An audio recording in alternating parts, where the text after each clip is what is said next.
All right, good evening, everybody. Thank you so much for joining us this evening. We are so excited to have Patrick K. O'Donnell with us to talk about his new book, The Indispensables. I know many of you have been coming to the museum to buy the book, and we appreciate that very much. They are going fast, so please do come and get your copy. We'll be reordering if we sell out. We're so excited because Marblehead, we all know how wonderful Marblehead is and the history of Marblehead, and to have a great writer really bring some of the exploits of Marblehead to the fore is really a treat for all of us. And to have him here tonight is even more of a treat. So it is my pleasure to introduce to you Patrick K. O'Donnell. He is a best-selling, critically acclaimed military historian and an expert on elite units. He's the author of 12 books, including The Unknowns and Washington's Immortals. And he's a fellow at Mount Vernon and the recipient of numerous national awards. Mr. O'Donnell served as a combat historian in a Marine rifle platoon during the Battle of Fallujah and as a professional speaker on America's conflicts, espionage, special operations, and counterinsurgency. He has provided historical consulting for DreamWorks award-winning miniseries Band of Brothers and for documentaries produced by the BBC, the History Channel, and Discovery. So without further ado, Mr. O'Donnell.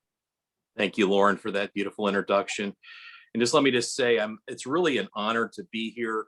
It's an honor to tell the story of the Marbleheaders. The town that you live in, many of you that are listening live in, is just remarkable and extraordinary.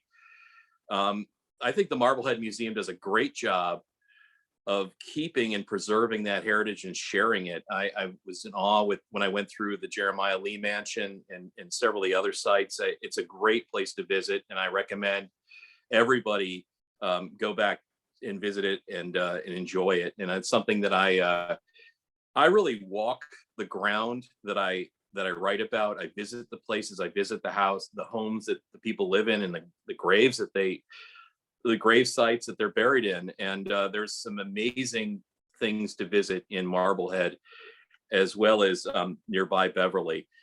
And I recommend that you do it. Anyways, I've written 12 books.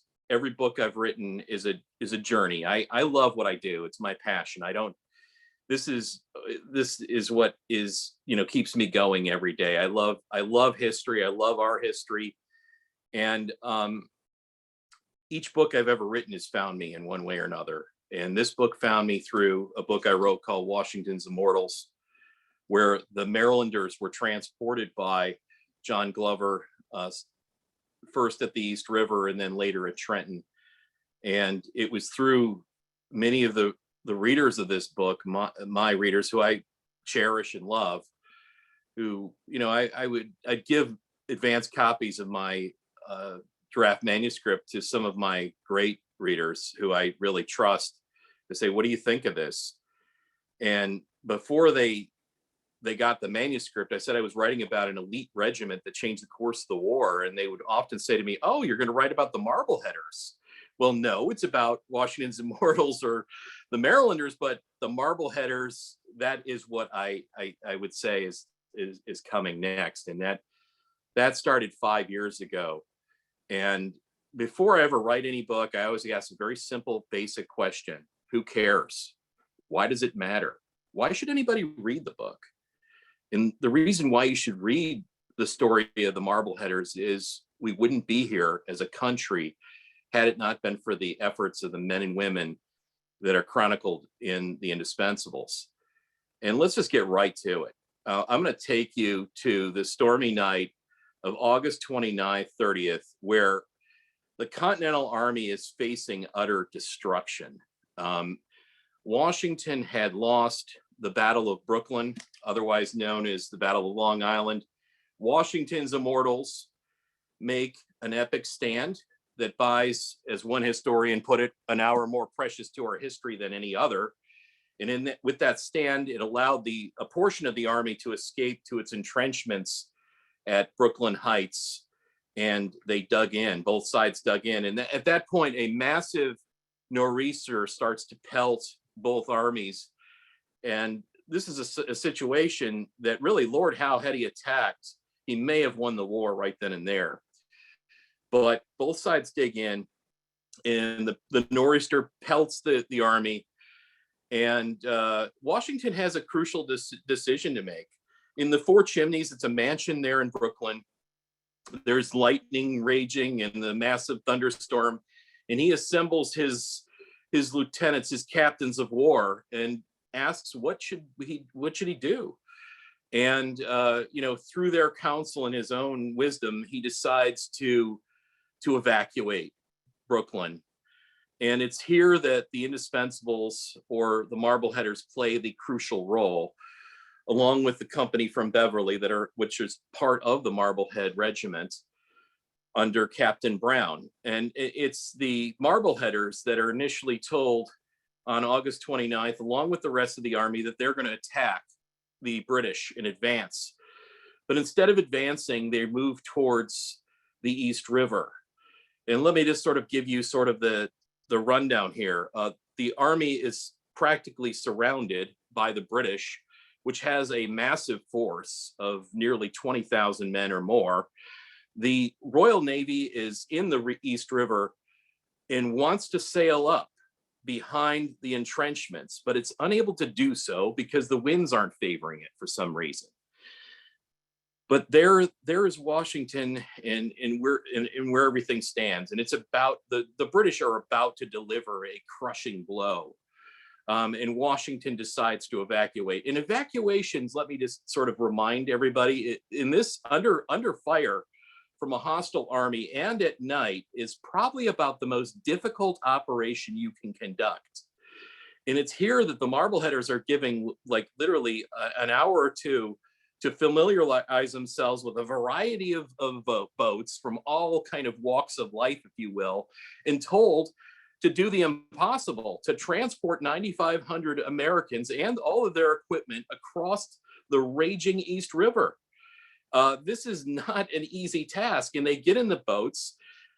A little bit of background. I mean, the Marbleheaders have they're the most experienced mariners in the entire Continental Army. Many of the men in those boats have spent nearly a lifetime at sea fishing the Grand Banks. This is the most treacherous waters in the world, still to this day. It's many miles away from Boston, well over 1,000 miles away off the coast of Nova Scotia, and they're catching codfish, and that is a livelihood. But it breeds this dangerous work also breeds teamwork, and life and death decisions are made by the crews on those boats. And many of the captains of the companies and many of the men are mariners, and so they have this sort of built-in DNA of teamwork, kind of working together. And many of the men in the regiment are also diverse. It's a multi-ethnic regiment. There are free African Americans, there are Native Americans, and there are a few Hispanic Americans, as well as others that are forming this team, and they have to do the impossible. That night, nothing is going well for the Marbleheaders or the army, for that matter. A loyalist tries to tip off the Lord Howe that the Americans are evacuating. They're not attacking, but that message doesn't go up the chain of command. The commander of the operation wants to call it off because the wind isn't favoring the Marbleheaders. They're not able to really get anywhere. They can't find Washington that night. Nothing seems to be going right, but they press on.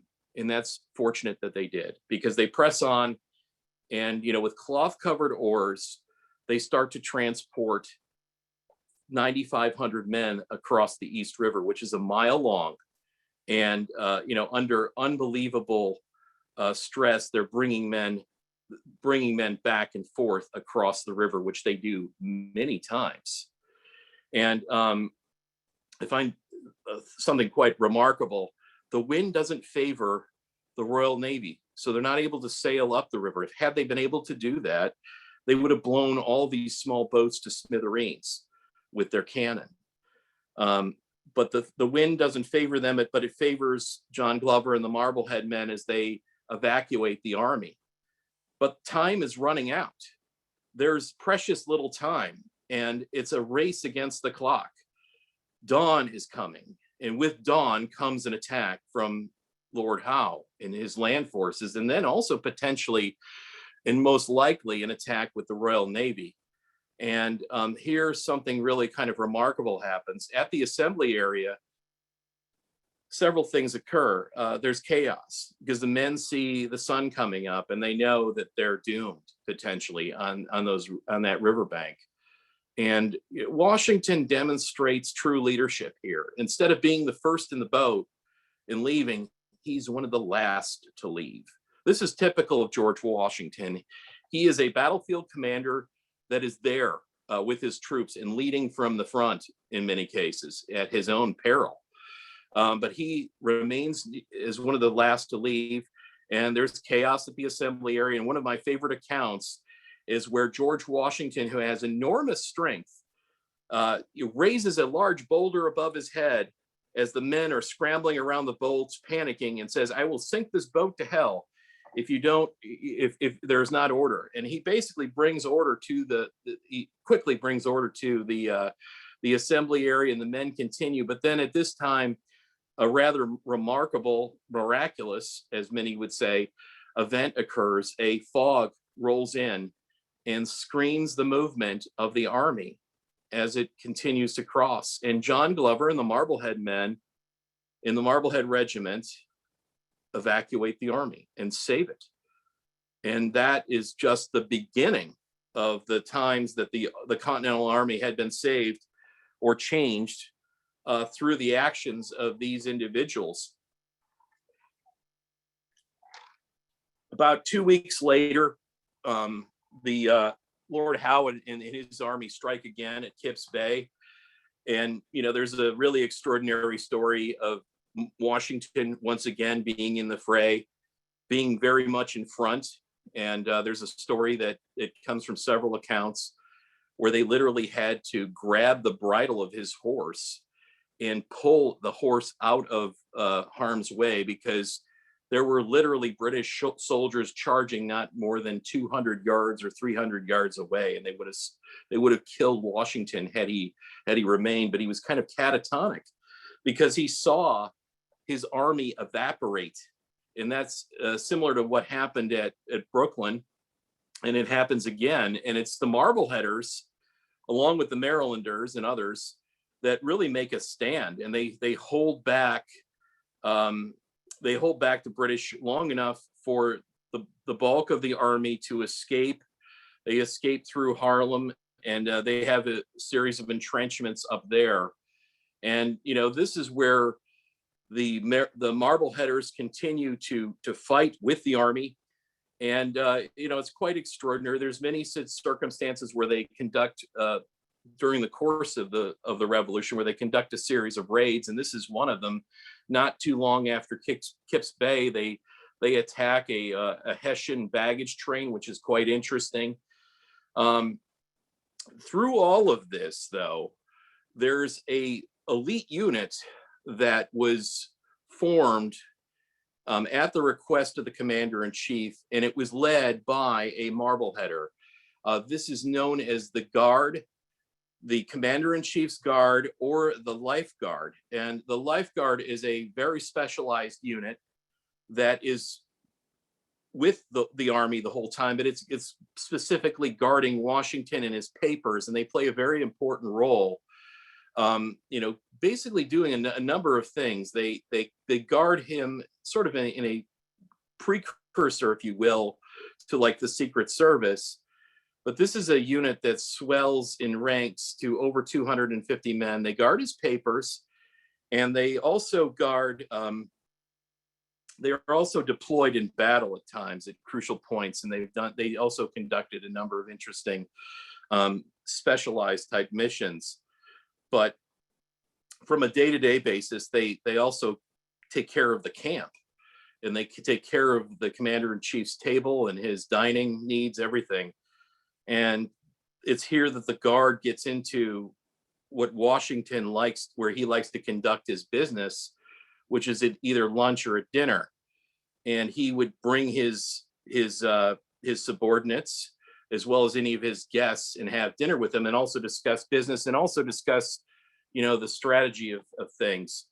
And after Kip's Bay, things sort of settled down a little bit. There was a Battle of Harlem Heights, and but it's really kind of a situation where it's very fluid, and it becomes kind of one disaster after another in many ways. But again, the Marbleheaders play a very crucial role at a place called Throng's Neck, and then later at Pelham Bay or Pell's Point. And the British had more or less had their lines, and the American lines had more or less become more static near and around Harlem. And then they decided to launch an amphibious attack at Throng's Neck, and therefore try to cut off the army and do it by amphibious means. And I mean, the Royal Navy at the time is the most powerful navy in the world, and they surround Manhattan and can land anywhere. It's one of the reasons why Manhattan itself is very indefensible. Washington is pretty much given mission impossible, but it's a political decision by Congress to go ahead and try to defend it. And he reluctantly does it, but he tries, and he tries very valiantly. But they land, and it's really quite an extraordinary story. That Throng's Neck, it's Edward Hand's men that are expert riflemen that are able to repel the attack initially, and then Glover and other units move in and sort of shore things up. And the British leave, it's really quite extraordinary if you think about it. The largest naval power in the world is forced from an amphibious landing or a beach assault in many ways. It fails, and they land a little bit further up north at Pell's Point. And it's here that John Glover, this is kind of a forgotten battle of the American Revolution. And this is a place, like all of the other places that I write about, I visited. I walked the grounds in a very detailed manner for a day or two to sort of feel where they landed, and then sort of their defensive positions and everything else. It's kind of like a detective that, is a murder detective. You got to go to the scene of the crime to really understand this stuff. And I encourage people, read the book and just sort of immerse yourself in history that is in plain sight. And there's some really amazing history in New York and Manhattan, as well as Marblehead and the surrounding areas,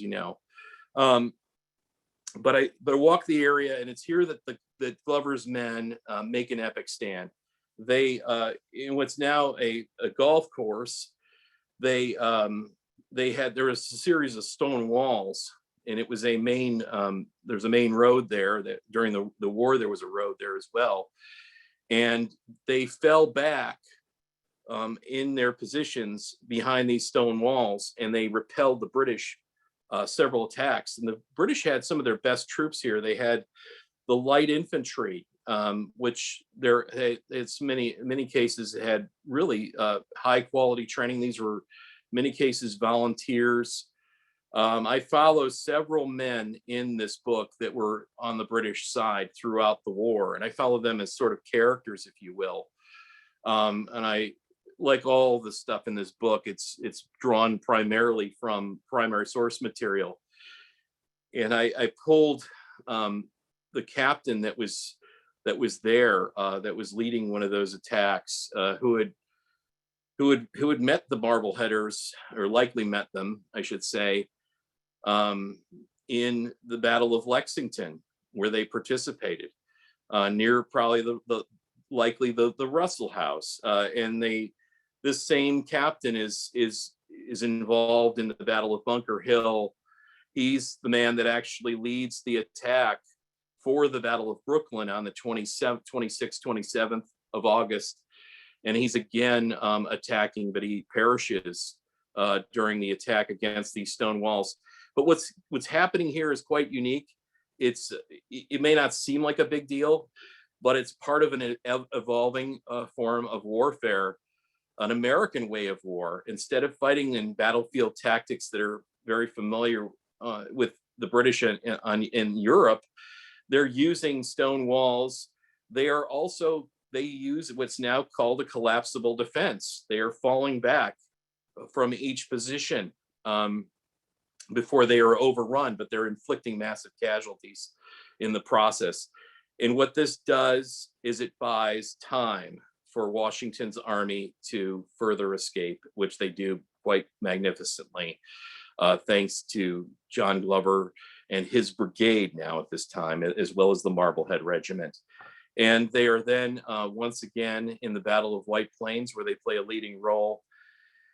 And shortly after that, there is another epic disaster. This is the Battle of Fort Washington, where some of the men that were wounded at in some of the earlier engagements from the Marblehead Regiment were being treated for their wounds were captured. A very small number, but Fort Washington is a epic disaster. 2,900 Americans are rounded up. The breakthrough occurs by a Hessian commander by the name of Johann Rall. And Johann Rall is not what children's books paint him to be, as some sort of aloof character that was incompetent, that was guarding Trenton on Christmas Day.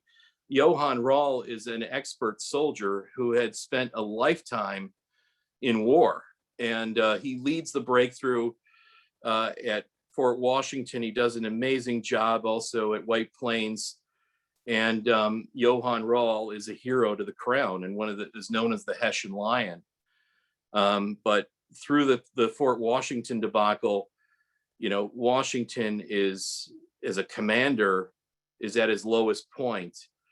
And I used a variety of sources, primary sources, to write Washington's The Indispensables and Washington's Immortals. But a primary source was pension application files. And pension application files, for those of you that don't know, are the greatest oral history of the Revolution that nobody's ever used, for the most part. If you were lucky enough to survive the American Revolution, you can go under oath to the local courthouse and swear what you did.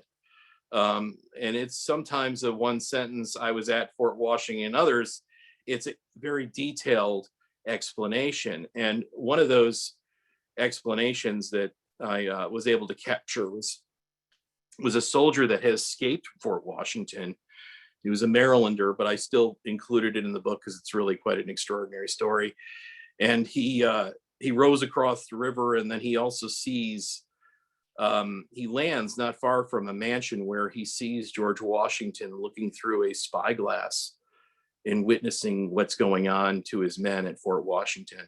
And what's going on at Fort Washington is really quite horrific. He's witnessing his men being executed by bayonet, in some cases by Hessian soldiers or the British. And then they're running the prisoners that they have captured through a gauntlet where they literally brutally beat and kick many of the men. They rob them, in some cases even kill them, as they run through this gauntlet. And the pension application has really some remarkable detail. It talks about how the commander-in-chief has tears in his eyes. It's not the Washington that we think about in the old amber oil paintings. It's a different Washington. And the story of the Revolution comes alive through these pension application files, which I used for the Indispensables quite heavily, utilizing in particular muster rolls, which are a snapshot in time of the regiment in its different form and who was in each company. And I basically spent 5 years rebuilding this regiment from these pension application files and diaries, doing a genealogy on anybody that I could find, and then trying to come up with the main characters of this book, and then telling their story in sort of a band of brothers, if you will, history. So it's a narrative history. It's just not a dry textbook or a regimental history per se of in any way. It's a story of the main individuals that were in Marblehead and that also were in the regiment itself. And after Fort Washington, the commander-in-chief is at a very low point, and the army is at a low point. They begin to retreat across the Hudson. Or I mean, they basically, what happens next is you've got the fall of Fort Lee, and the further retreat, and they're retreating towards New Jersey, and they're basically, the British are in very much hot pursuit, and Washington is trying to move as quickly as possible to the perceived safety of the Delaware River. And it's here that there are friendly farmers that can feed the army and provide its sustenance. So he's moving as quickly as he can through New Jersey, and they're able to cross the Delaware.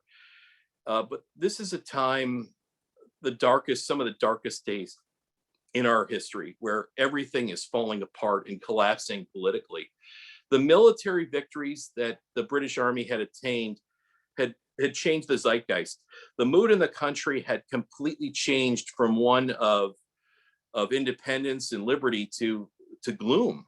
And many people in New Jersey and elsewhere were signing oaths of allegiance. Making matters worse, the enlistments for the army were expiring. First tranche comes in early December, and then the next group, largest group, comes around December 31st, 1776.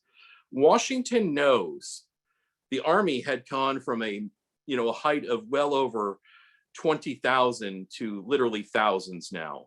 He knows that, as he writes to a relative, the game is nearly up, and he must stake everything on a bold and decisive campaign / battle that will change the course of the revolution. Otherwise, he feels the game is up, as he says. And the name of that operation is Victory or Death.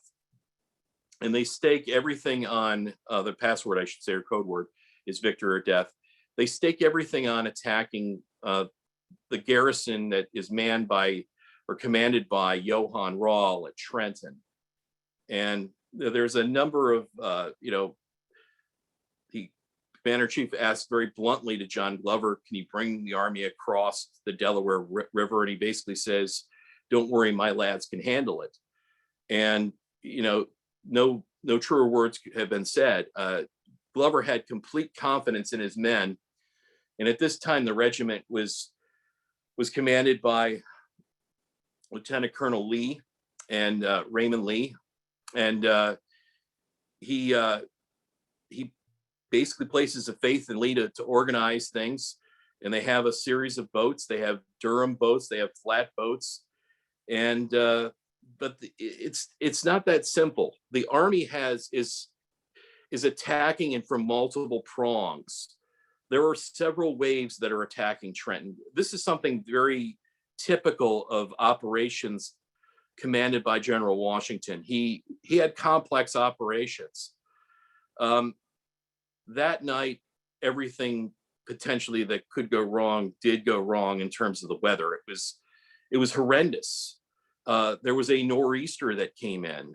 There was snow, sleet, freezing rain. The river itself was impassable. There were ice chunks. It was fast flowing. This is a very important point.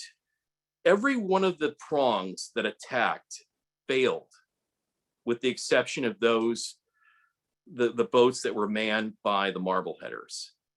That night, every single one of them failed. It was only the Marbleheaders that were able to get that portion of the army across. And they did it magnificently.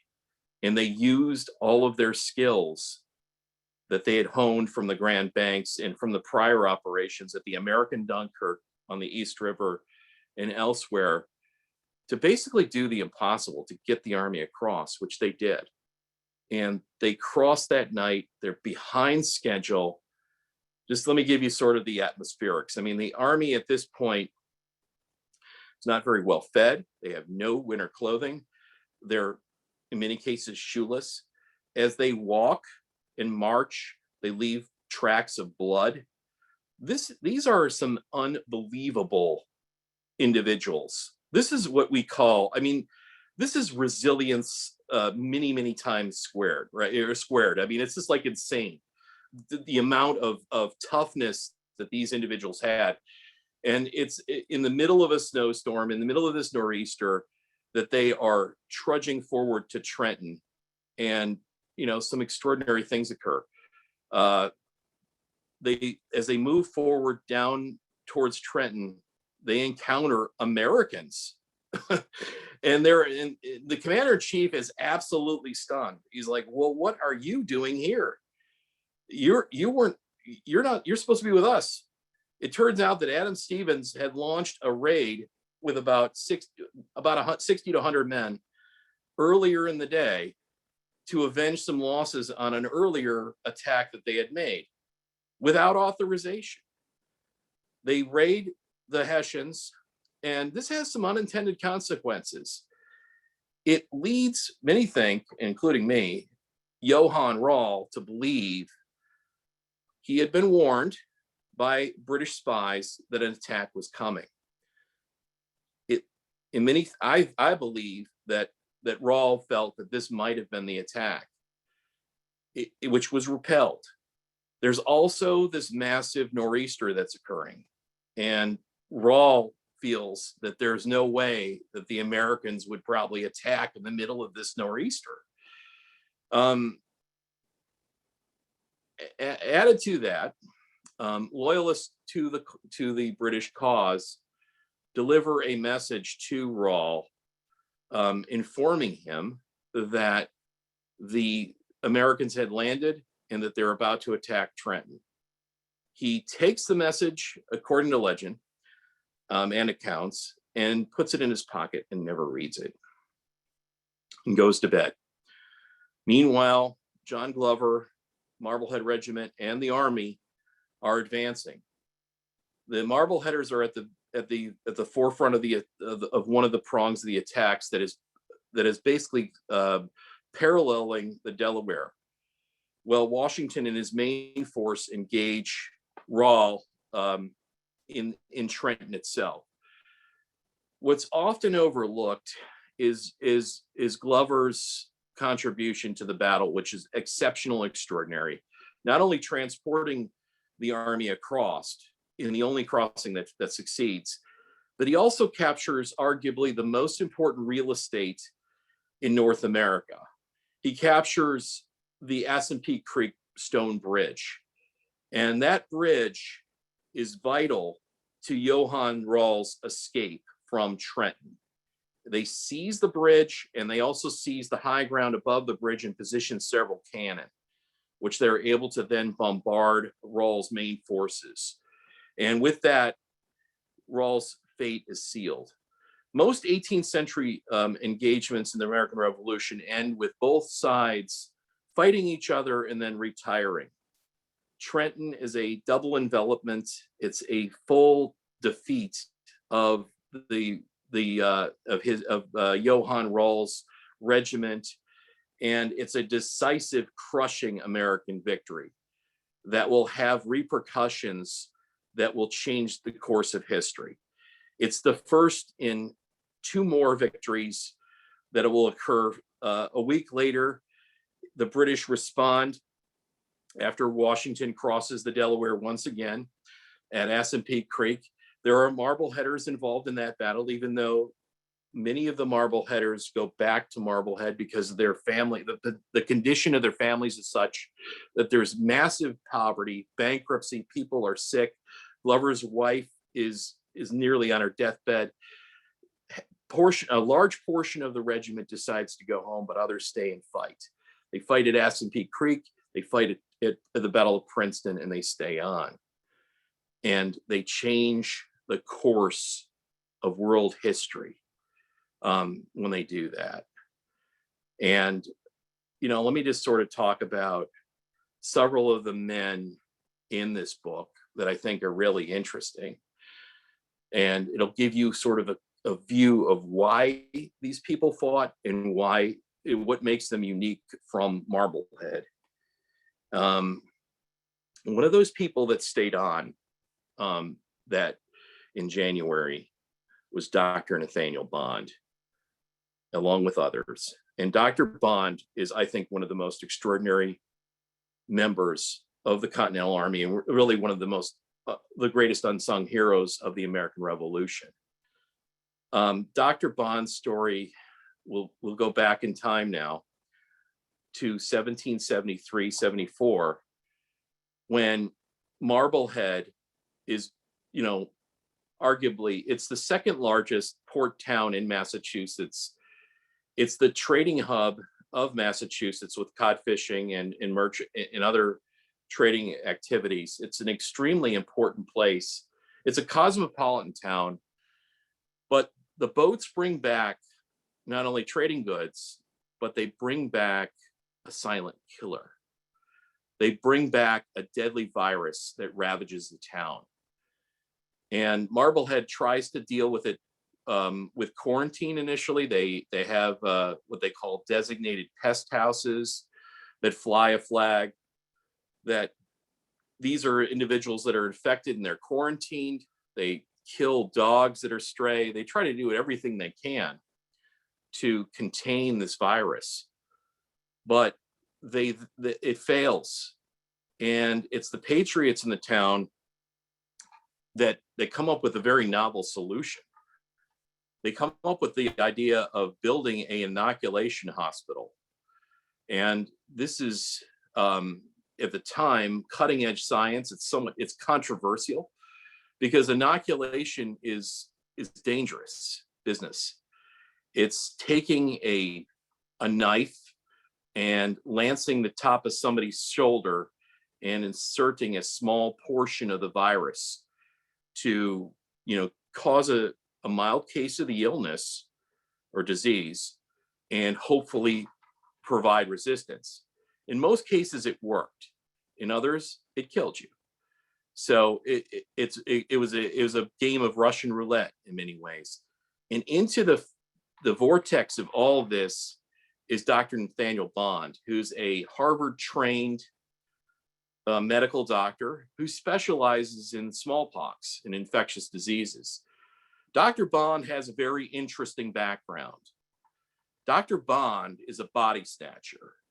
He's a resurrectionist. His close friend is Dr. Joseph Warren, later the provincial or president of the Massachusetts of Congress. And the two of them are very close friends, along with another doctor, Dr. Benjamin Church. But Dr. Bond and Dr. Warren are ardent believers of science. They need bodies to autopsy so that they understand the human anatomy. There's no company out there furnishing bodies for these men to explore science. So they are resurrectionists. They go to cemeteries where recently deceased are buried, and they dig up the bodies. But it's in 1773-74, Dr. Bond is one of the doctors that's working on the hospital that the Patriots built for a sum of 2,000 pounds to inoculate Marblehead. And they charge a small fee, and then they also, as a public service, allow every 1 in every 10 Marbleheaders to have a free inoculation. This doesn't sit well with the loyalists in the town, and I bring out the loyalist story, and I'm sympathetic to them as well. I try not to really pick sides, because I find their story fascinating. I mean, the main loyalist character is King Hooper, who's a man that has an enormous wealth as well as an enormous waste.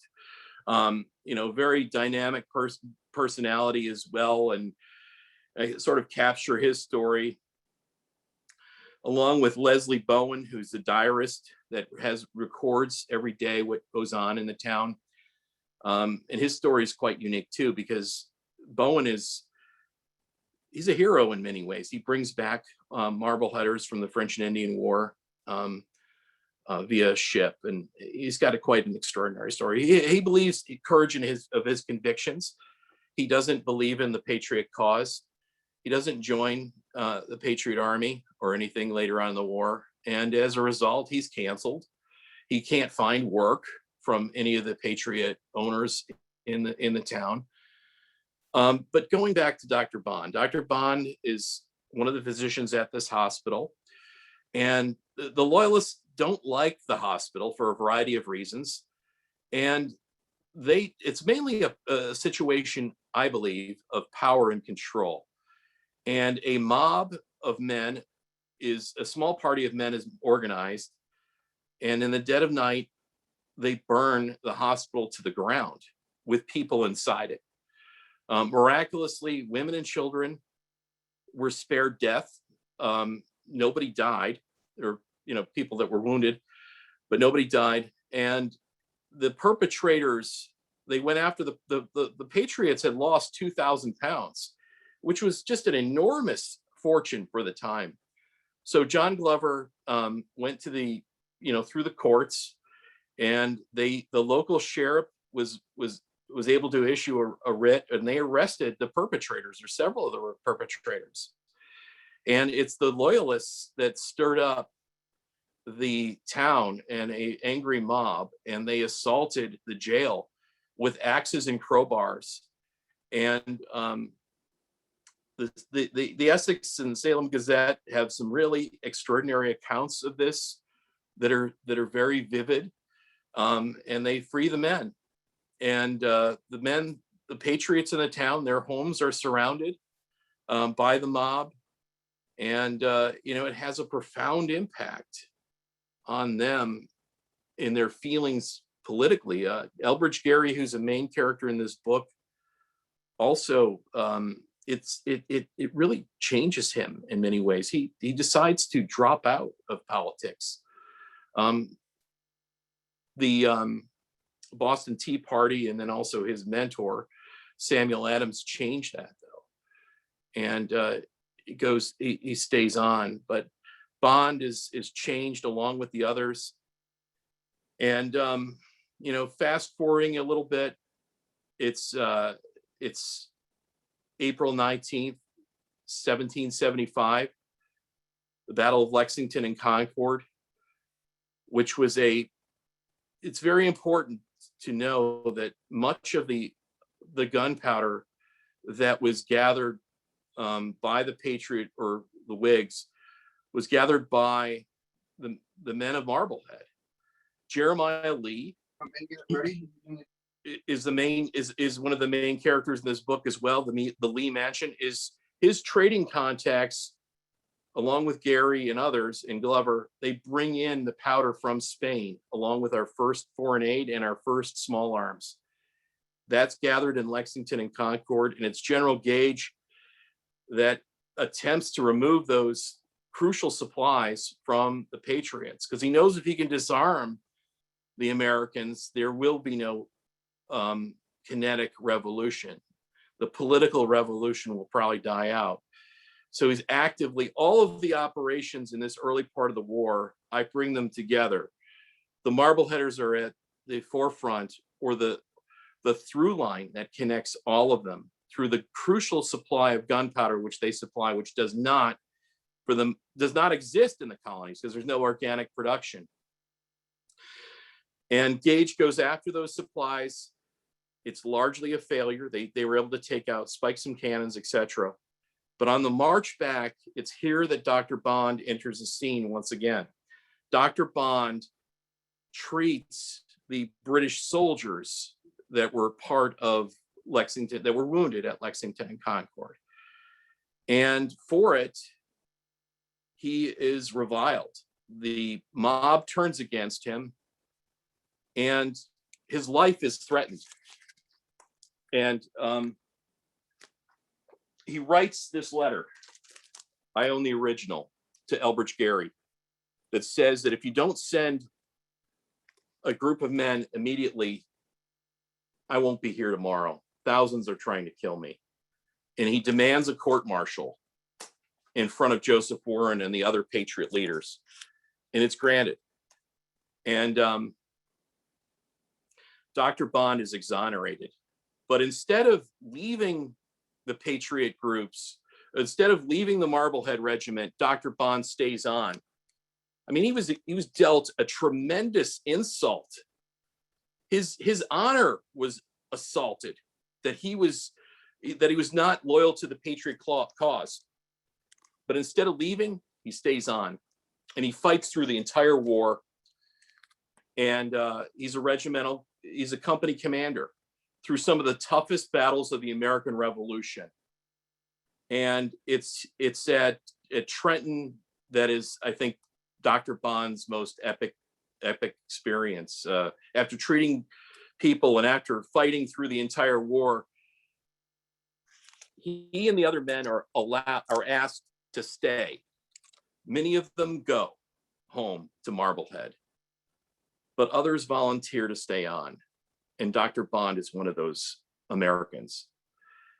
Many of the men that volunteered right before the Battle of Assunpink Creek were dead. They died of smallpox, or they died of British bullets. And it was smallpox that was ravaging the army at this time. Some estimates say as high as 20% of the army was dying from smallpox. And Washington makes the first national health decision, or declaration, I should say, to inoculate the army. And he calls upon Dr. Bond to set up the inoculation hospitals that will inoculate the entire army. Dr. Bond not only does that, but he also performs many of the inoculations himself. And for it, Dr. Bond dies, and dies largely in obscurity until the Indispensables. That's just one of the individuals that are highlighted in this book. There's, as I mentioned earlier, Elbridge Gerry, I think one of the true forgotten founding fathers of the American Revolution that plays a crucial role. He's an intellectual mainspring throughout the revolution, the pre-revolution in particular, where his mentor, Samuel Adams, is able to take, through his mentor and through his own teachings and his own beliefs and his own ideas, he takes an abstract idea, republicanism with a small r, which is duty to country over oneself effectively, and turns it into a reality.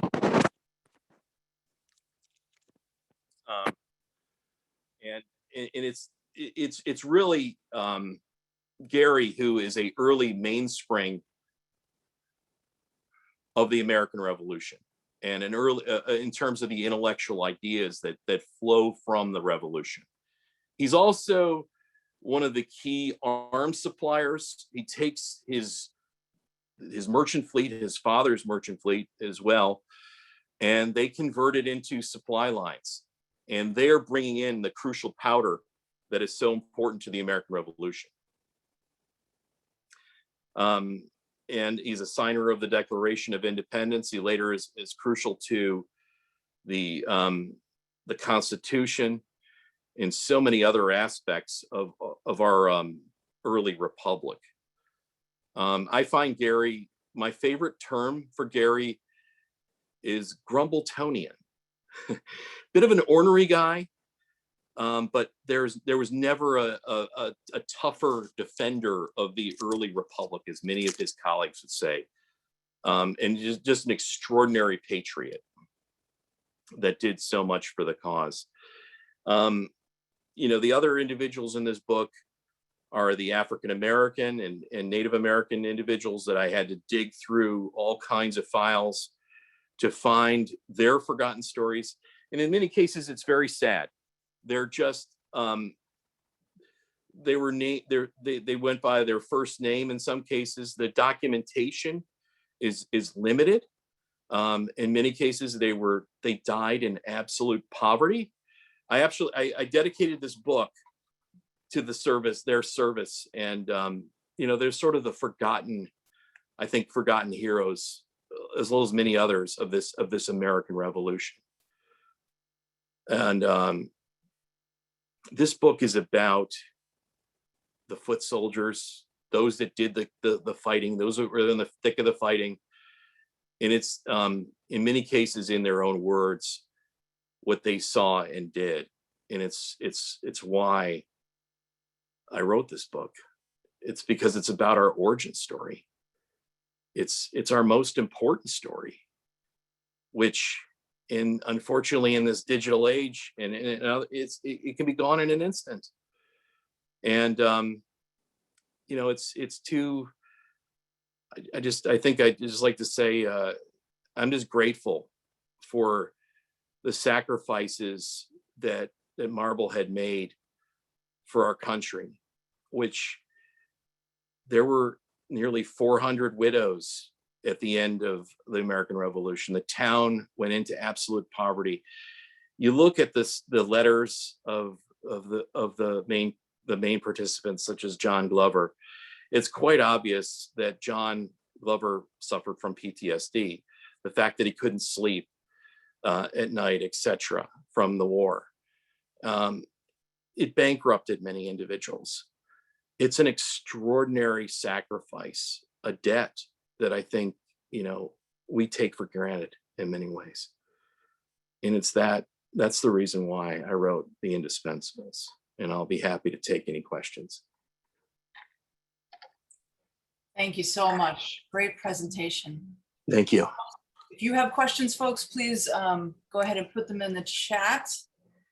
We do have a question that came in just now from Bill. He says, from a PBS documentary on vaccination, it said that Cotton Mather learned about vaccination from his slave from Africa, who had been doing it well before he became enslaved.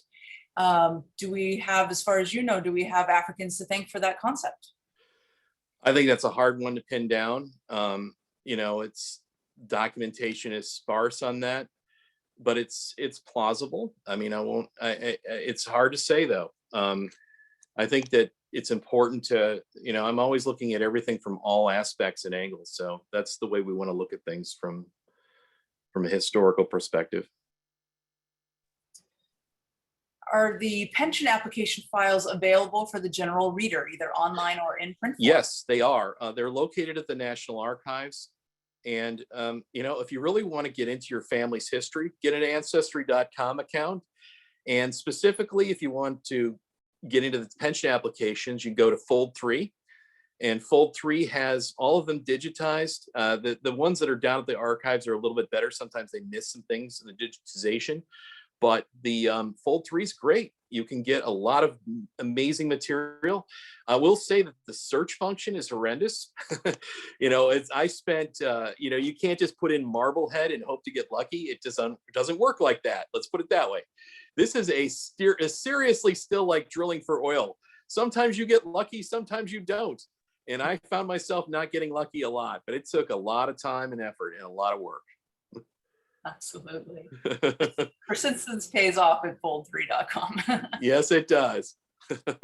Oh, question from Jim. He asks, Corbett, Ryan, and Connor, the almost impressed sailors, are they from Ireland or Irish descent?